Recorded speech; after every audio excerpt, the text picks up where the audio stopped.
3 պտույտ գնդակի շուրջ հնարքը, որի վրա տարիներով եմ տանջվել։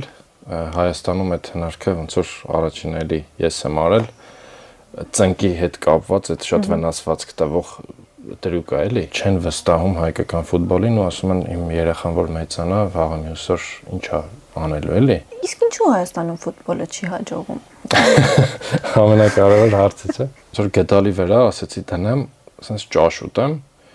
ասենց փորձեցի ուտեմ ու գնդակը ընկավ ճաշի մեջ։ Ֆուտբոլ ֆրիստայլ չի եղել Հայաստանում։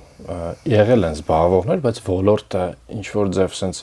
օրինականացնել, կոպիտ ասած չի եղել։ Որ ասում եմ բլոգեր, մի քիչ ավելի YouTube եմ ես պատկերացնում, որովհետև YouTube-ը ինքը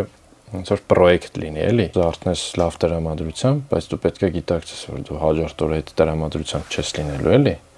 Բայց պետքա դու նույն բանը էլի անես։